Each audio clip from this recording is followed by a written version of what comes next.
And a good Thursday afternoon, everyone. Welcome to Reynoldsburg High School Summit Campus. We return for Facebook Lives. It's been a little while. I'm Dave Purpura, along with Jarrod Ulrey. We're here to preview a big weekend in high school sports, including the girls basketball district finals and one of the teams that will be in it. It's coached by this man, Reynoldsburg coach Jack Purtell. Good to see you, Coach. Thanks for joining us. Thank you. My pleasure. You guys are coming off a win over Tays Valley last night. You've got Upper Arlington coming up on Saturday over at Ohio Dominican. That's the second of 4 games. Tell us a little bit, first off about the ball game last night. I saw just some updates. You were up like, 10 to 15 a lot of the second half, it seemed like.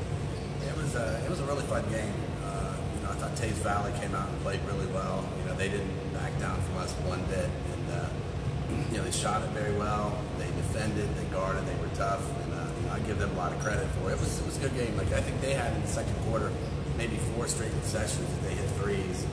And, they hung around for us the whole time. But it was a good win. Kids played hard. We rebounded the ball, well. I think that was the difference. You guys have obviously a great senior, Zudu. Got some really good guard play with Kyle Walker. Got a really talented freshman and Mobley. What's been kind of special about your team this season to get you to this point? That's a good question. I think we have 4 starters back from last year, and we won 20 last year. I think that there was a period in December where we were just trying to still kind of find ourselves. Every team's different, and we struggled. We started 4 and 5, and things were looking great, and then all of a sudden I think the kids they kind of settled in our roles, and we had some really good play with kids coming off the bench, and we won 15 out of our last 16. What is it? I think it's 9 district finals in 10 seasons. Participating is out. Credit Jarrod with that stat. I read up Reynoldsburg Twitter. That's right. Oh, absolutely. What's been the key to sustaining this excellence over the years? That's easy. Good players. Yeah. We've had so many good players there. Kids that kind of buy into what we're doing. They know that they have to guard first and be unselfish and care about each other. And I think that's been a pretty good formula for us. Well, what do you see some of the keys to this matchup Saturday against Upper Arlington? We focus so much on Tays Valley that we just started doing some Arlington stuff today. I saw them play against Canal the other day, and they obviously have a really good player, Mason Spielman, and they have a lot of really good athletes in there too. That they kind of play their roles, and I think that's why they've done such a good job this year. But they rebound well. They set good screens. They're really disciplined. Coach Savage does a great job. All right, I know we'll be there for that one on Saturday, and we look forward to seeing you then. Thank you, Jack. Thanks. Appreciate it. Reynoldsburg coach Jack Purtell. They're going to be starting practice here in just a couple of minutes. It's the 5 seed in Reynoldsburg against the 7 seed in UA. Should be a great matchup. It really should. I'm looking forward to seeing that. I saw UA beat Northland last night. I think it was 62 to 47 off the top of my head. And Jack mentioned Macy Spielman. She had 19 points. She's going Bowling Green.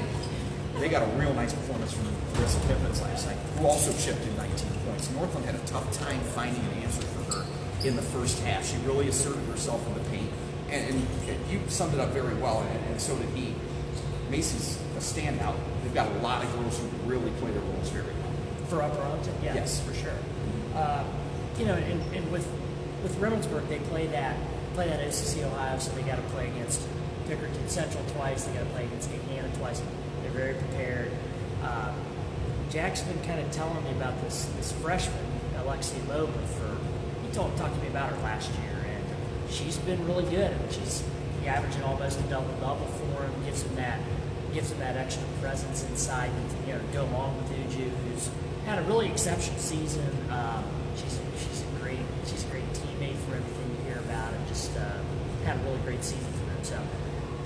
But it's kind of interesting. I mean, another Spielman for Upper Arlington. I mean, she's a very good athlete. Very selfless. How similar is she to Maddie? Well, now, I can't answer that in full because Maddie played for them the year before I covered Arlington.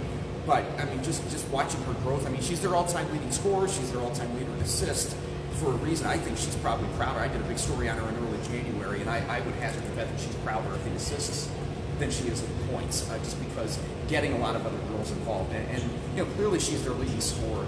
But every game I've seen them, I mean, she's always willing, they make a lot of passes.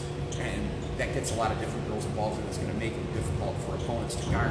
Although we'll see what happens on Saturday. You mentioned, we're going to talk about all the other teams in a moment. The OCC Ohio, perhaps not shocking, has the most from a single league represented in Saturday's games as anybody. They have 3 teams. You got one each from the OCC Central, the Buckeye, and the Capital, and one from the Central Catholic League. We're going to cover everybody in a minute. Reynoldsburg and UA, like we said, is the second game at 1:30. The day is going to start with top-seeded Pickerington Central against Olentangy Liberty. That is an 11 a.m. tip-off. That's an hour later than things have started in the past. So 11 o'clock for that one. That was not a close district final last year. There was the running clock in the second half. Central won 54-12 on the way to the state championship. Olentangy Liberty is the 10th seed this year. What can you tell us about them? They're deeper, and I think it's a better team than they were able to get to the district final last year. If you guys remember, they were kind of a surprise team to get there last year. They've gone through, they lost Tegan Pfeiffer to an injury, and they kind of had to surprise the way to get there. This is deeper, it's a more experienced team. I mean, it's who knows how much of a better game they can give them, but Liberty is getting better. I mean, and Tegan Pfeiffer, like I said, she's had a really solid second half for them. Kelly Leveridge really stepped up. Abby Erickson is a really nice player for them down low.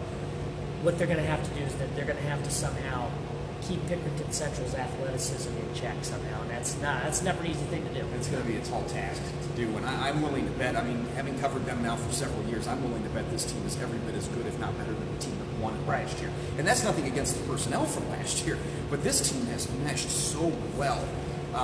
Green and Perry are the top 2 players for them. Nobody's going to dispute that. Jada Tate has played her role very well as a forward.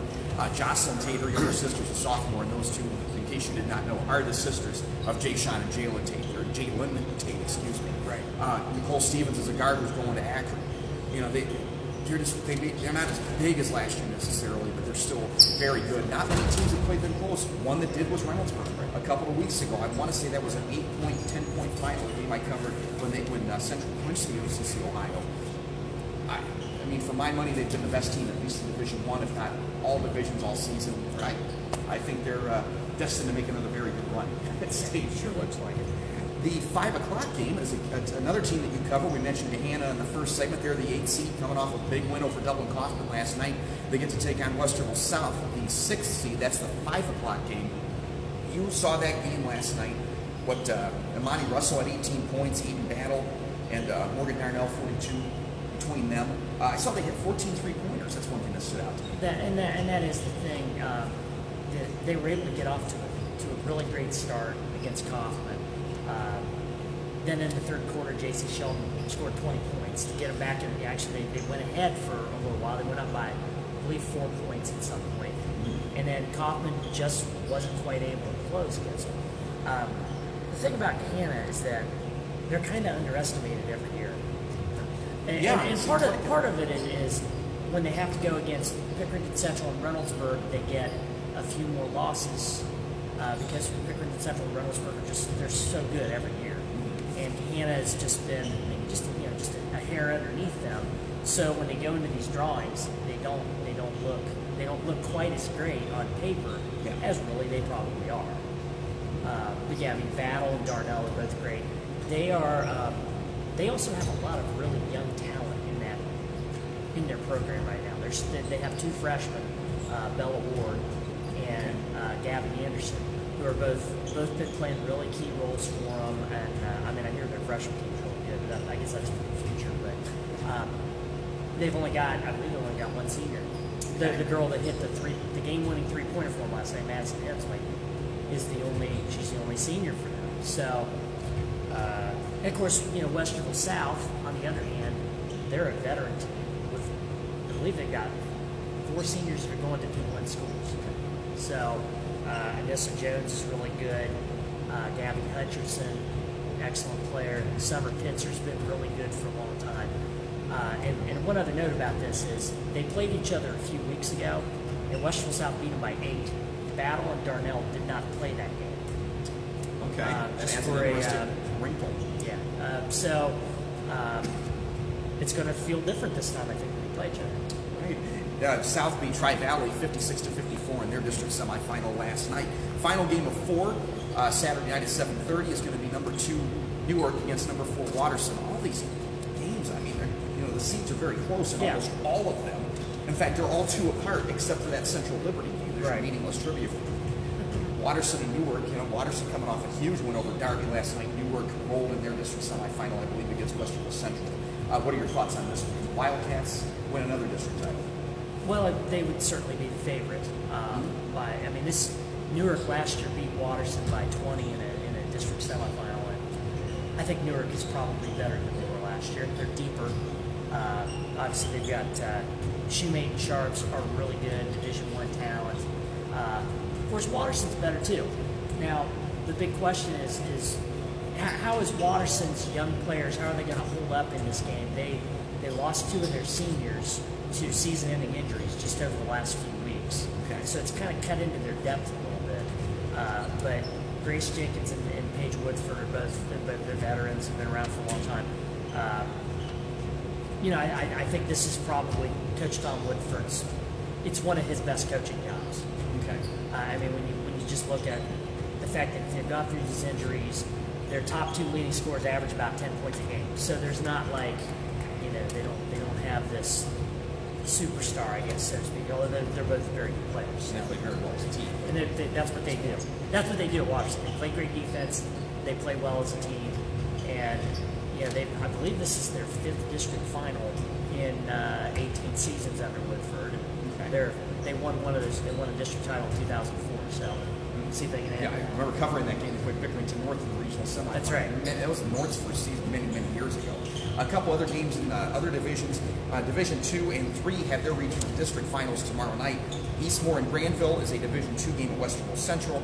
At Ohio Dominican in Division 3, Afrocentric will try to win another district title as they take on Utica.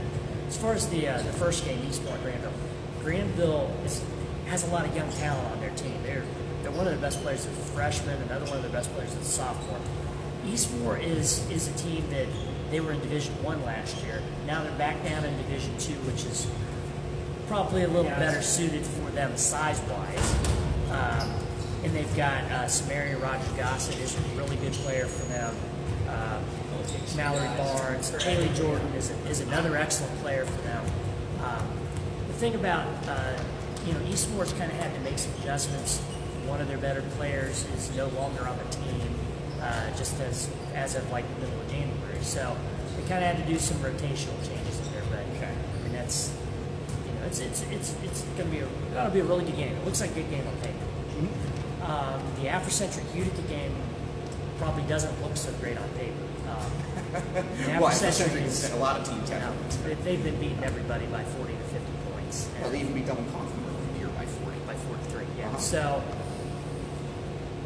it's probably looking like that for this one. I would expect it to be over pretty quick. Okay. And to chuckle, the person that we were paying attention to just a second ago off camera was former Pickerington North coach Dave Butcher. He's on Jack Purtell's staff. He's assisting him here at Reynoldsburg this year. He was enjoying the broadcast a little bit.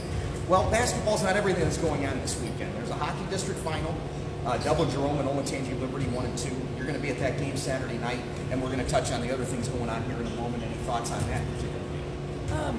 Mostly that Jerome has kind of been the team to beat all year. They only have a couple of losses. One of them was one of them was an overtime loss. So they've beaten Liberty every time they played them. Now that doesn't mean that's what's going to happen again, but I think Liberty, they all kind of acknowledge, hey, we're the underdogs. We've got to do really something special to be able to overcome this Jerome team. Which, Jerome's got everything. They've got a great offensive player in Trent Belli. They've got an all-state defenseman back in Ryan Jenkins. They've got good goalie play. They're kind of the whole package. And Liberty has been a team that's kind of had to battle. They've been good the last few years, but this has been a gritty, gutty effort by Liberty. So interesting to see how they hang with it. Another Jerome team. The gymnastics team will be in the state team meet tomorrow night at Hilliard Bradley. I will have that covered for us and for the Columbus Dispatch. Olentangy also was there. You're going to have a lot to write about in your Celtics roundup next week. Yeah, no doubt. But they were second in district behind Sheridan, which is the power around here all of a sudden. Then you got Jerome and Olentangy also got the other team berths. Right. You know about what can you tell us about Olentangy? They get there with a lot of even efforts. They don't have any superstars. They'll be the first to tell you that. They didn't get a girl into all around in the state, but they have, or the state individual meet. But They have some very talented seniors. They have some really good freshmen. Lillian Tolles was the all-around champion in their league meet. Gwen Holmes, Madeline Louise. I know I'm going to forget some kids, but those are 3 right off the top. And they lost one of their best girls, Nolan Tangi-Berland, last year. So they lost several good ones, but that's just kind of how it goes. And they've been able to do it with a very even effort the past couple of years. Well, this is the Jerome gymnastics team. This is pretty much the best team they've ever had. Okay. And a big part of it is they have some people back from last year like Grace Krause, but they've also got the superstar freshman Reagan Ernst, really exceptional, district all-around champion. Central Ohio doesn't traditionally do all that well in the individual competition, so I'm really interested to see what she can do out there on Saturday, in addition to Friday night. And you know, if you can get, it's almost like if Central Ohio can get in that kind of like the top half, I think it's great. You know, with the way that Brecksville, Broadview Heights, and Mentor, and some of these programs up in Northeast Ohio have dominated for so long. So. And also going on Friday and Saturday, you've got district wrestling. Now, the majority of our teams will be at Division I at Hilliard Darby. Some went up to Mentor for another Division I tournament. Division II is at Heath. Division III is in far eastern Ohio. I want to say a Buckeye local. I hope I'm not wrong about that. That's right. And then district bowling is Saturday at HP Lanes as well. So you know we're going to get some teams out of and then some individuals certainly from wrestling. In fact, some potential state champions are going to emerge from these district tournaments. There are still 3 Central Ohio wrestlers that are undefeated. Carson Karchla and Connor Brady from Old Tangi Liberty, and Hudson Jump, I believe it's Hudson. Yeah. Hudson Jump from Grandview. All 3 undefeated. Hudson was state champion last year. Karchla was state champion last year. So those are some of the superstars we got coming. I mean, Dublin Kaufman's got a really good freshman in Seth Shoemate, and also Lennox Wallach. I think among the Division I teams, I think Kaufman and Liberty probably have the deepest pools of teams. Yes, we're already thinking about who's going to be honored at our fall bank or spring banquet in the winter. Winter. We're going to have a lot of tough decisions to make, as you can tell from all the names that we have mentioned. We will have you covered from everything this week at thisweeksports.com, and then, of course, in all of our print editions next week. But this is the fun time of the year. You and I had a long weekend at State Swing. I finally felt back to normal, I think, Tuesday, just after the volume of work. But this is the time of year that everybody plays. It's a lot of fun. Absolutely. And we will have you covered all weekend, as is the rest of our staff. For Jarrod, Ulrey, I'm Dave Purpura. So long, everybody.